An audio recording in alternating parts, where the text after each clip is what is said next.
Tu as pu, au gré de tes pérégrinations parentales, voir que les écrans c'est pas bien, qu'il ne faut pas qu'un enfant il regarde la télé avant 3 ans et qu'en plus ça cause l'autisme. Et alors, c'est la mort les écrans ou pas ?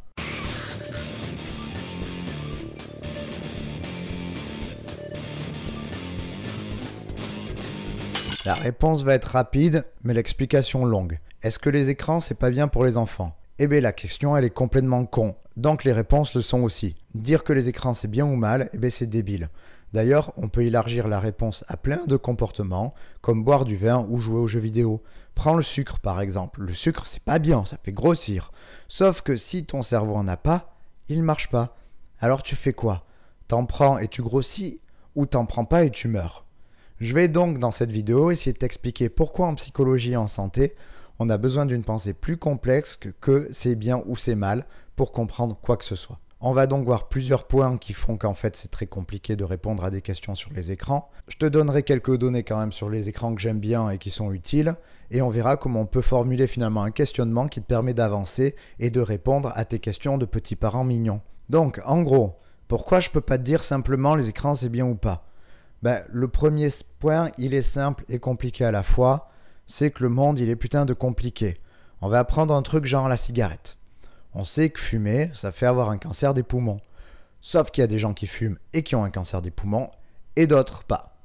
Alors la cigarette, c'est la merde ou c'est pas la merde ?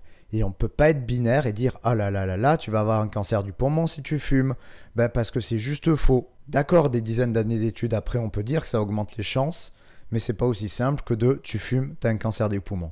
Il y a d'autres choses qui rentrent en compte qu'on va appeler des facteurs. Par exemple, la génétique va jouer. Il y a des gens qui sont plus sensibles au tabac que d'autres.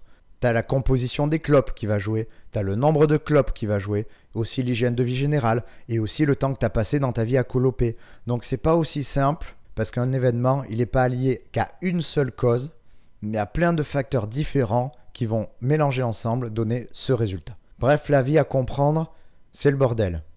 Et pour les écrans, c'est pareil. On ne peut pas dire par exemple « Attention, avant 3 ans, les écrans, ça cause l'autisme. » Parce que ton voisin, il va te répondre « Ma fille, moi, elle a maté pyjamas que 1 heure par jour.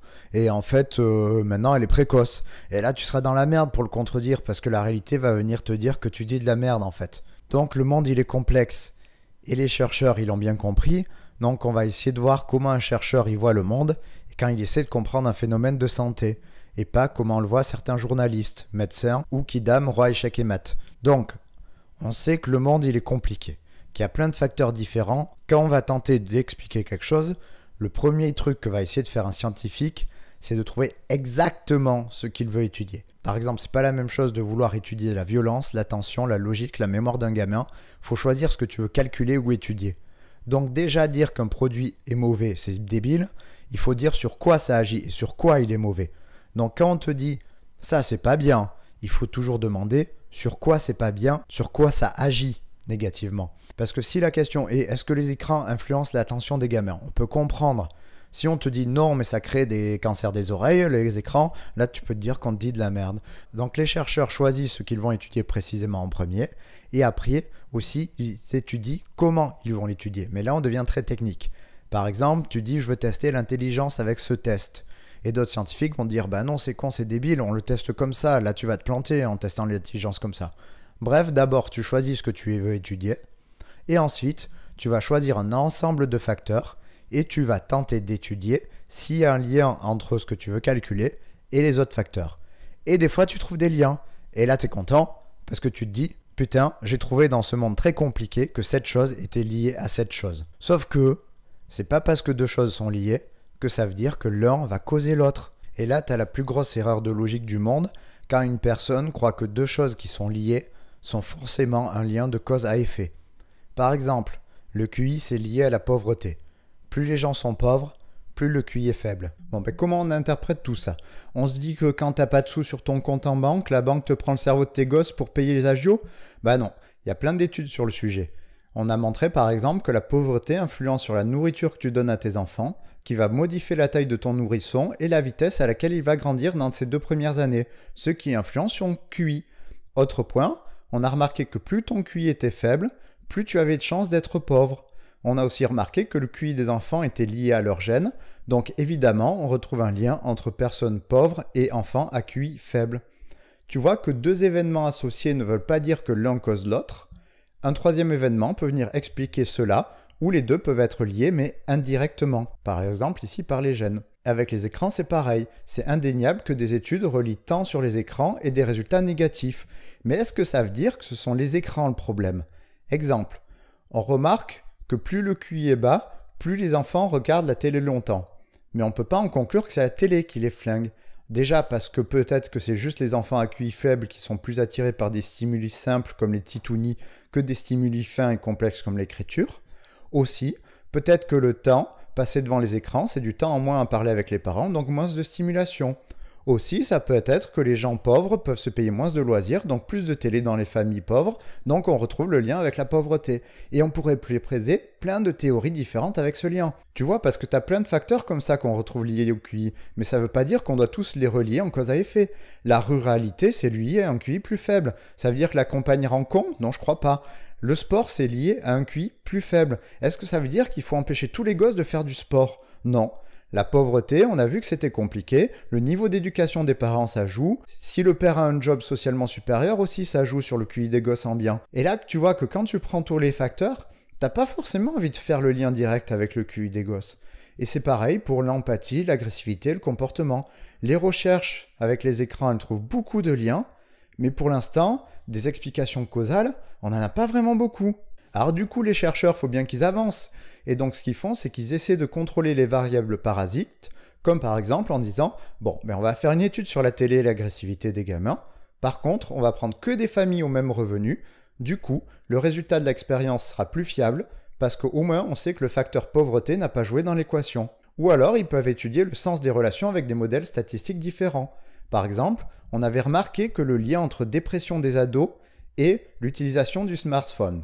On pouvait donc en conclure que le téléphone rend dépressif, mais on peut aussi en conclure que les dépressifs utilisent plus le téléphone pour se rencontrer et sortir de la dépression.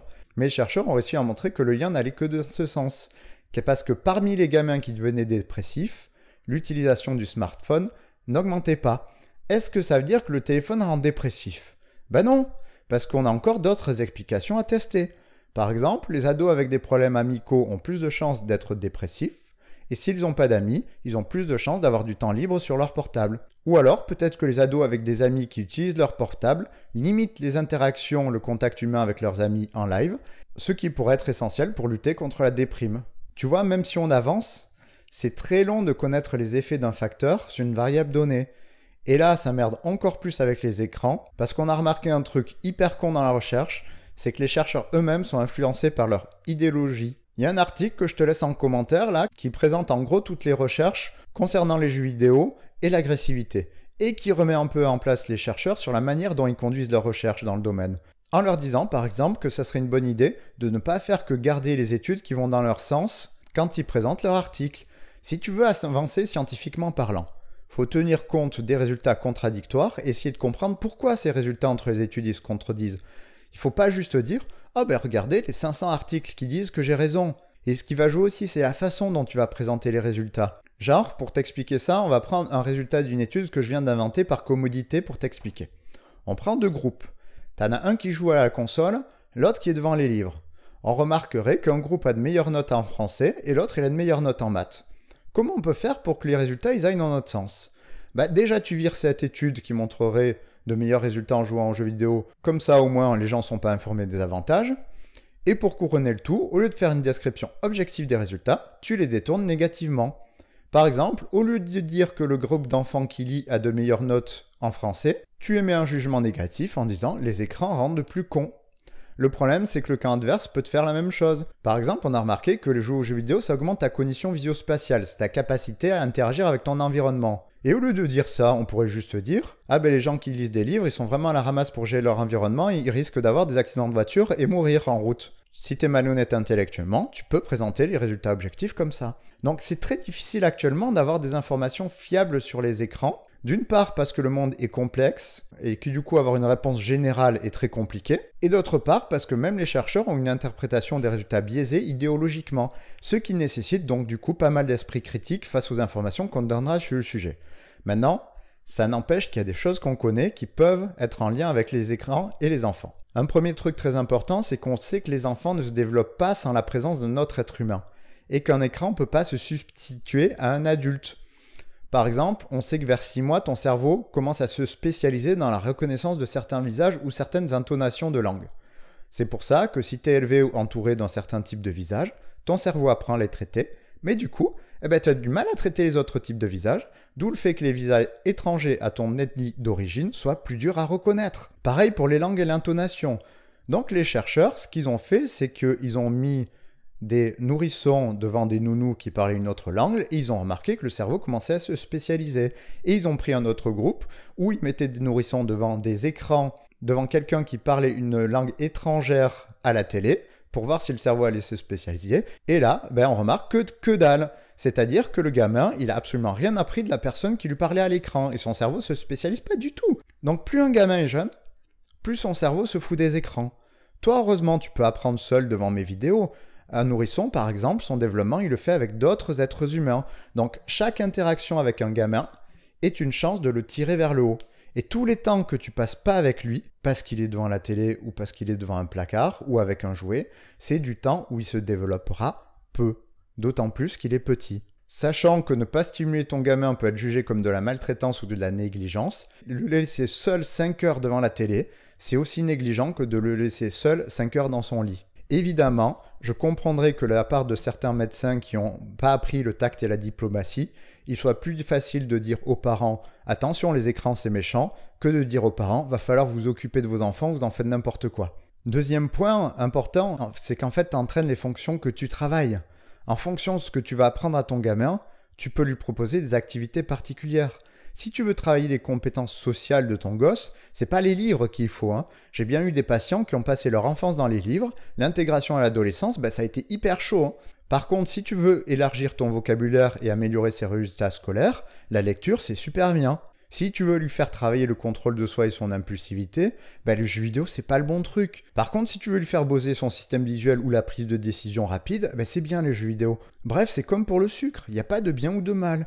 Tout dépend de ce que tu veux bosser chez ton gamin, sachant qu'évidemment, tu vas devoir te battre avec ses envies et ce que lui a envie de bosser, surtout ce qui va lui faire plaisir, ce qui est très chiant. Par contre, c'est important de savoir que dans certains troubles, comme par exemple le manque de contrôle de soi chez les enfants, chez les hyperactifs, on a observé des réductions des troubles après leur avoir proposé un programme où le gamin jouait à des jeux stimulant l'inhibition. C'est donc évident que si ton gamin est beaucoup devant la télé et que ça l'empêche de travailler des compétences qui seraient nécessaires à sa vie adulte, c'est débile de le laisser devant la télé.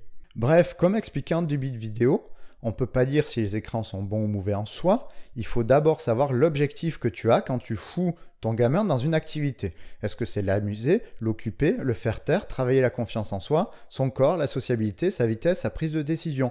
Il y a plein de choses à travailler dans la vie. Et il faut aussi que tu adaptes son activité en fonction de l'âge. Sachant que par exemple, lui montrer des livres de dinosaures petits, ça marchera certainement moins bien que de le stimuler corporellement. Par contre, à 10 ans, ça sera mieux. Si tu veux lui faire travailler le contrôle de soi à 8 ans et qu'il joue à Fortnite tout le temps, ça va servir à rien. Si ta fille de 10 ans veut apprendre la cuisine, qu'elle apprenne sur une vidéo YouTube, c'est aussi une bonne idée. Donc oui, les écrans peuvent avoir des effets délétères et peuvent jouer comme facteur dans des problèmes psy ou des problèmes intellectuels. Et ça nécessite parfois de dire aux parents « Non, mais là, il abuse, à 21h, le portable, soit il le range, soit il le fout aux chiottes, parce que ça peut poser des problèmes de sommeil. » Mais actuellement, on n'a aucune preuve réelle que ça soit l'objet en lui-même qui soit une cause directe de problème, et pas une inadéquation de l'éducation des parents ou d'un autre facteur. Donc si tu veux savoir si l'écran va avoir un problème sur ton fils, il faut déjà savoir quel âge il a, puisque ça va changer selon l'âge. Il faut savoir tel type d'écran. Regarder les anges de latéralité, c'est pas la même chose que de regarder un tutoriel cuisine sur YouTube. Il faut savoir qu'est-ce que tu veux le faire travailler, vers quoi tu veux l'amener. Et en soi, les recommandations faites sur les écrans, comme par exemple essayer de limiter avant 3 ans, vérifier ce qu'ils font avant 6 ans, c'est pas une catastrophe. Par contre, on ne peut pas en conclure que ce soit les écrans le problème en soi ou que ce soit le sucre le problème en soi. Là, il y a une exagération qui en vient à des gros problèmes de diagnostic où on en vient à dire à un autiste que son problème pourrait se régler en enlevant les écrans. Bizarrement, l'autiste, il va pas mieux en enlevant les écrans, il reste autiste. Donc du coup, je te laisse cette citation aussi que je trouve très bien, concernant les écrans et les conclusions qu'on peut en tirer. Et si effectivement il y a des effets des écrans ou de tel type de jeux vidéo ou de tel type de programme télé, tu aimerais savoir quel effet ça peut avoir sur quelle fonction, tu peux le mettre en commentaire. Et s'il y a beaucoup de gens qui sont intéressés par la même chose, on pourra faire une vidéo 2 avec là une question bien précise sur les écrans et leurs effets.